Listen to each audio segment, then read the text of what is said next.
ওয়াকার ইউনুস যখন বোলিং করতে আসলো বিদ্যুৎকে আমি বললাম বিদ্যুৎ দেখে খেল, বললাম বিদ্যুৎ তখন আমার বলে আরে যা বেটা চিন্তা করিস ঠিক আছে।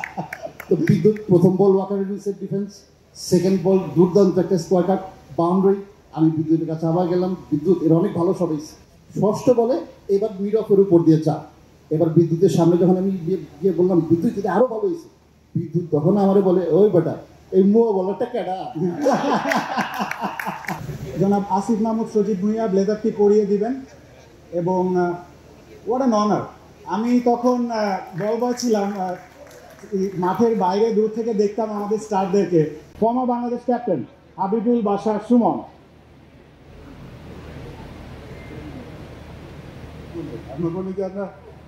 আমার তো খেলারই কথা ছিল না, তো আমি যখন স্কোয়াড দেওয়ার পরে যখন আমার ইনক্লুড করা হলো, সম্ভবত ভুলভাই খবর পাঠিয়েছেন, কারণ তখন আমার মোবাইল ফোনও ছিল না, বাসায় ল্যান্ডফোন ছিল না, ভাড়াবাসে থাকতাম। সো ভুলভাই আমার বন্ধু ছিল শোভন, তাকে খবর পাঠিয়েছিলেন শোভনকে খবর দাও, ও তেইশ বেলা আবার ডাক পেয়েছে যে আমাকে ইনক্লুড করে যখন করা হয়। তো আর সুপার এক্সাইটেড খেলার জন্য। মানে যখন ম্যাচের আগের দিন, টেস্ট ম্যাচের আগের দিন শুধু একটা জিনিসই মনে আছে যে নিজেকে বলছিলাম যে যদি খেলার সুযোগ পাই, তখন একাদশ ঘোষণা হয়েছে, আমি নিজেকে বলতে পারবো যে আমি একজন টেস্ট ক্রিকেটার, এই পরিচয়টা আমি দিতে পারবো, আমার স্ট্যাটাস এখন আমি একজন টেস্ট ক্রিকেটার। সেটা নিয়ে আজ ওভার জয়েড, খুব খুশি ছিলাম। আর পুরো টেস্ট ম্যাচটা আসলে খুব এক্সাইটমেন্টে কেটে গেছে। থেকে যারা স্পিনার হতে চেত প্রথমেই রফিক ভাই হতে চেত। সেই নগরল টেস্টের প্রথম ইনিংসে কিন্তু 3টি উইকেটও নিয়েছিলেন রফিক ভাই।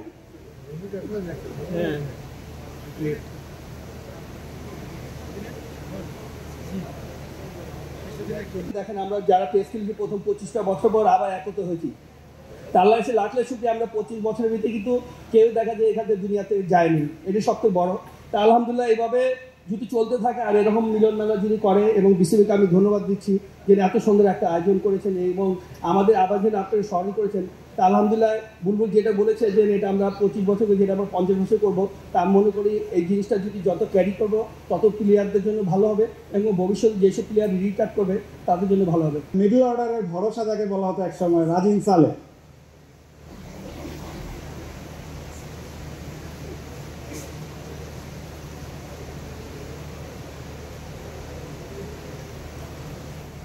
বাংলাদেশের ফরম্যাট যে সিলেক্টর ছিলেন রাকিবুল হাসানকে,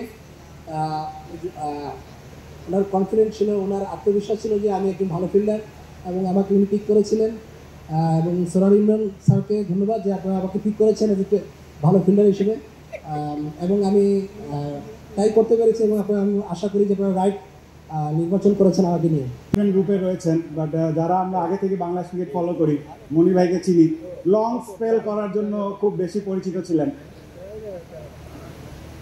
দেখেছি, অনেক দুষ্টমি দেখেছি। এখন আমাদের টিমে তো আসলে দুষ্টুর অভাব ছিল না, সবাই খালি বলে যে জাবেদ, আসলে অনেকেই ছিল। বুলবুলে আস্তে আস্তে ডিসক্লোজ করবে কারা কারা দুষ্ট ছিল। তবে খুব কিন ছিলাম যে টেস্ট ম্যাচে সিলেক্ট হয়েছি, ইনঅগ্রাল টেস্টে সুযোগ পাবো কিনা। আনফর্চুনেটলি আমি প্রথম একাদশে ছিলাম না, এতে আমার কোনো দুঃখ নেই। যারা যোগ্য তারাই সুযোগ পেয়েছে, খেলেছে। সবচেয়ে বেশি গর্বিত হয়েছি যখন বুলবুল টেস্ট অভিষেকে সেঞ্চুরিটা করেছিল এবং ভালো জায়গায় আনার পক্ষে জাভেদ ভাইয়ের যে অবদান ছিল সেটা আমরা এখনো মনে রাখি। Outstanding batter, still a very fit guy. Javed ভাইয়ের এই ফিটনেসের রহস্যটা অবশ্যই জানবো। আমি আগেও বলেছি, স্টিল আমার বয়স নিয়ে আমিও কনফিউজ। যাই হোক, সবাই স্মৃতিচারণ করছিল, তা অপি জানে না যে অপি যেটা করেছিল ইমরান ভাইকে আমি বলেছিলাম যে ইমরান ভাই সত্যি জরিমানা আরও বেশি ছিল, 2000 টাকা ছিল।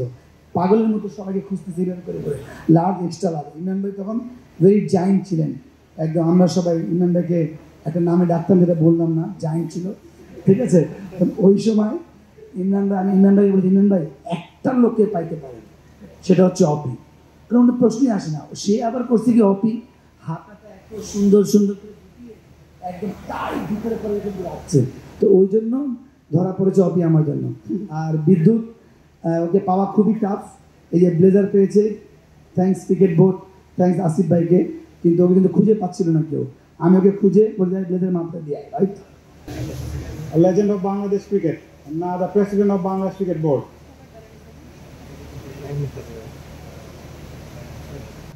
এই লাইনে কাজ করছি গত 3 বছর ধরে, একটা রিসার্চ করছি। রিসার্চটা হচ্ছে হায়ার কনসিয়াসনেস ইন ক্রিকেট। তো হায়ার কনসিয়াসনেস ক্রিকেটে পরে জানতে পারলাম প্রত্যেকটা প্লেয়ারের একটা রুটিন থাকে, প্রত্যেকটা প্লেয়ারের জেনে না জেনে, বিশেষ করে ব্যাটার বোলাররা রুটিন থাকে। তো সেটা ছিল আমার রুটিন, এবং আমার মনে আছে যে ওই রুটিনটা যখন আমি ক্রস করতাম না তখন আমি ওই বলটা আমার মনোসংযোগ থাকতো না। তো এখন জানতে পারলাম যে সায়েন্টিফিক্যালি যে এটা প্রত্যেকটা মানুষের যে ব্যাটিং রুটিন থাকে, that was part of my routine. আর অন্য কিছু যদি আর একটু শেয়ার করতে চাচ্ছেন। আর একটা লোক এখানে আছে যিনি আমাদের প্রথম 400 রান করার জন্য, he is one of them, পেছন থেকে সহায়তা করেছিল, বেশি মানুষ জানে না আসলে। সেটা হচ্ছে আমাদের পিচ কিউরেটর ছিলেন তখন নাজমুল আহমেদ ফাহিম ভাই।